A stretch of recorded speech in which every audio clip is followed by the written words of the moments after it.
1935 के government of India act 35 की photo copy है। इसलिए आज जो संविधान में आपकी बीमारियों का कहीं कुछ इलाज नहीं है ना, क्योंकि वो तो अंग्रेजों के द्वारा बना हुआ था।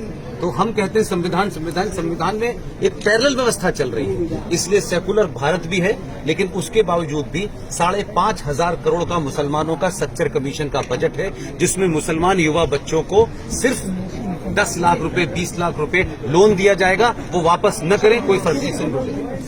इसी तरीके से माइनॉरिटी कमीशन का कई हजार करोड़ का बजट है। इसी तरीके से मुस्लिम पर्सनल बोर्ड का बजट है। इसी तरह मुस्लिम एजुकेशन बोर्ड का अलग से।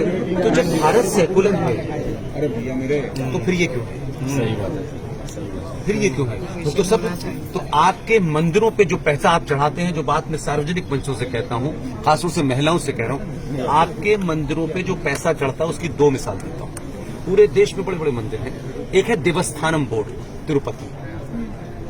हर साल जितना पैसा चढ़ता है उसमें से 1,300 करोड़ रुपया हर साल सरकार देती है। वैष्णो देवी आप जाते हो, माता पे चादर चढ़ाते हो और सब कुछ चढ़ा के आ जाते हो, वहां से 520 करोड़ रुपया सालाना जाता है।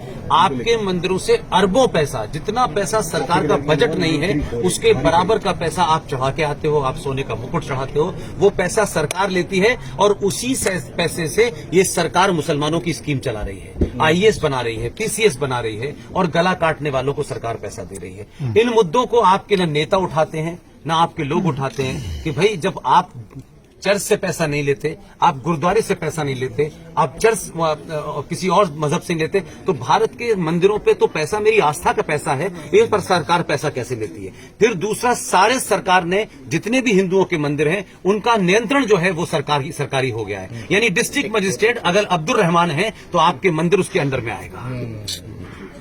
तो मैं ये कह रहा हूं कि समाज के ठेकेदार जो हिंदुत्व की सुबह से शाम तक बात करते हैं, वो वैष्णो देवी के ट्रस्ट में 20 मुसलमान क्यों है ये नहीं पूछते। इसलिए आपसे मैं सबसे कह रहा हूं, पैसा मंदिर पे मत चढ़ाइए, वो पैसा आपकी गर्दन काटने वालों के पास जाए।